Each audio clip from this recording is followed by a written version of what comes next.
বিদআতি যারা হয়ে গেছে তারা শেখ আব্দুল কাদের জিলানীকে গৌসুল আজম বলে। উনি গৌসুল আজম না, গৌসুল আজম একমাত্র কে?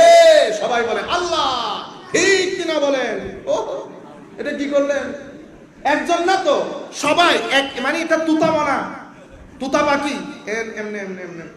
আমি ইংল্যান্ডে ছিলাম অনেক আগের কথা, তো একই কথা মাদ্রাসায় দারুল উলুমের কইয়ে ভাইজান সব ঠিক আছে, আপনি গৌসুল আজম বলেন।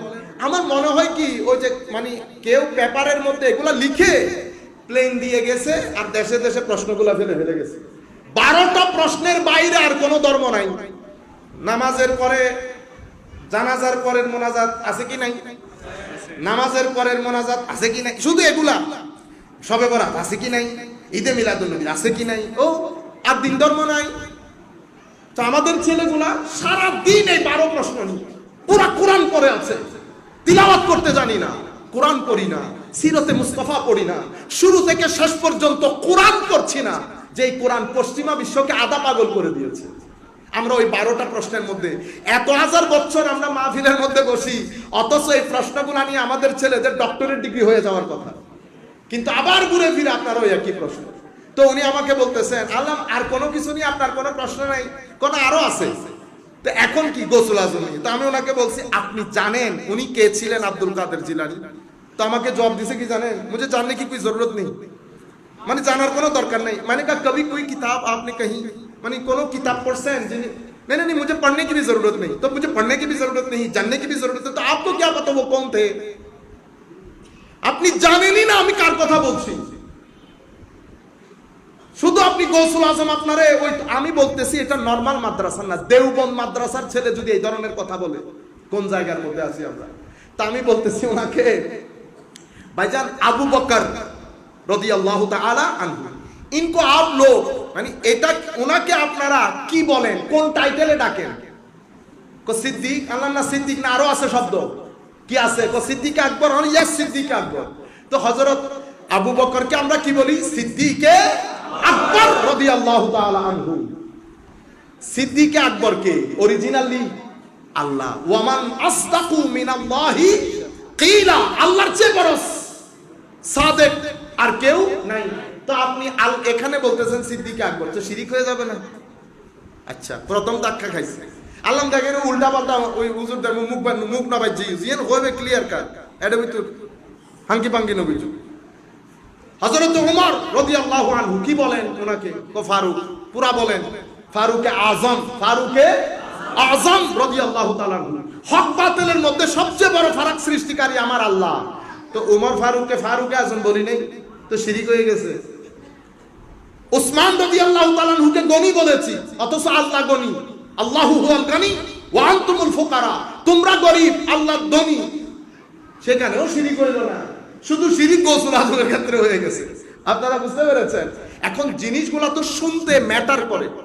কি সবচেয়ে বড় সাহায্যকারী কে বলেন? সবাই বলে আল্লাহ। ঠিক কিনা বলেন? ঠিক। তো এমন ভাবে বলে লোকজন কনভিন্স হয়ে যায়। আপনারা বুঝতে পেরেছেন? আমি আপনাদেরকে যেটা বলছি সেনসিটিভিটি অফ টাইম। এখন আপনি যা কিছু বলবেন, দুইটা জিনিস যদি আপনি মেইনটেইন করতে না পারেন, আপনার কথা বাজারের মধ্যে খাবে না।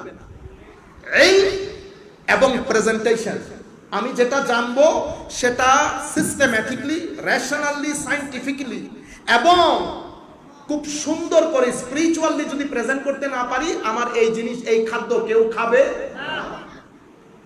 এই জায়গার মধ্যে আমরা মার খেয়ে যাই। আমাদের ওরা কি করে? ওদের কথাবার্তা আপনি দেখেন একটা একটা করে, এগুলো তো আমরা আমাদের কারণে আমরা দেখতে হয় কে কথাবার্তা কিভাবে বলছে, প্রেজেন্টেশন কিভাবে দিচ্ছে।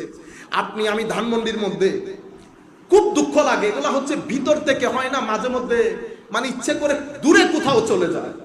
ধানমন্ডির মতো জায়গায় যেখানে বাংলাদেশের এলিট সোসাইটির বসবাস, যারা আইন বানায়, যারা লয়ার, যারা পুলিশে, যারা আর্মিতে বড় বড় জব করে, চিন্তা করতে পারবেন এমন জায়গার মসজিদের মধ্যে মেরাজের বর্ণনায় সে আমার নবীকে খুঁজে পায় না। আমি বসছি গিয়ে মেরাজের শান বর্ণনা করতেছে জুমার মসজিদে। সে মেরাজে এই ফেরাউনের স্ত্রী চুল আশ্রাইছে, চিরুনি পরে গেছে, 25 মিনিটের বক্তব্যে সে আমার নবীর কথা বলতে পারতেছে না। শেষ পর্যন্ত সে এমন একটা কথা বলছে আমি ওই মসজিদে গালি দিয়ে মসজিদ থেকে বের হয়ে গেছি, পড়বো না আজকে জুমা তোর পিছনে বেটা, বেয়াদবের বেয়াদব। কিন্তু আমি কোথায় যাব জুমাটা পড়ার জন্য? আমাদের ছেলেরা যাওয়ার কোনো জায়গা নাই। আহলুস সুন্নাহ ওয়াল জামাতের দেশ, এখনো পর্যন্ত যদি আমরা 3 দিনের জন্য একমত হই, আমাদের ইশারায় উঠবে আর বাংলাদেশ বসবে। কিন্তু কিছু মানুষের উগ্রতা, কিছু মানুষের অজ্ঞতা, কারণ আমরা একটা নির্দিষ্ট সীমানার মধ্যে থাকি, স্টুডেন্টও ওখানে, টিচারিও ওখানে, সামগ্রিকভাবে ওই জায়গা থেকে বের হতে পারি না। তাহলে আমরা বের হতে না পারার কারণে আমরা হয় বুঝতেছি না, নতুবা বোঝার চেষ্টা করছি না। কিন্তু মনে রাখবেন, পানি যখন ঢোকে, পানি থেকে আমি সাঁতার কাটতে জানি বিদায় আমি বেঁচে গেছি। আমার ছেলেও কি সাঁতার কাটতে জানে? আমার ছেলে কিন্তু ডুববে। সুতরাং আমি আমাদের ভাইদেরকে, যারা ফেসবুক ইউজ করে, আল্লাহর ওয়াস্তে নামাজমুখী হন, আল্লাহর ওয়াস্তে কোরআনমুখী হন, আল্লাহর ওয়াস্তে পড়েন। ঘরের মধ্যে আমার নবীর সিরতের কিতাব রাখেন, হুজুর গৌসুল আজমের কিতাব রাখেন। আমাদের ভাইয়েরা যে সমস্ত কিতাবগুলা লিখছে, অনুবাদ করছে, সেগুলা বাসায় রাখেন, পড়েন। তারপরে আপনি বাইরে আমল করার পরে প্রচার করেন। যখন আপনি প্রচার করবেন, দূর দূর পর্যন্ত যেন আপনার একটা ব্র্যান্ড হয়ে যায়, ভদ্র, ভালো। আমি লাখ দ্বিমত করতে পারি, কিন্তু অনেক ভালো ছেলে, অনেক ভদ্র ছেলে, নামাজি ছেলে। যতক্ষণ পর্যন্ত আপনি এই ব্র্যান্ড তৈরি করতে পারবেন না, ততক্ষণ পর্যন্ত আপনি মিশনের কাজ করতে পারবেন না। এটা একটা মিশন।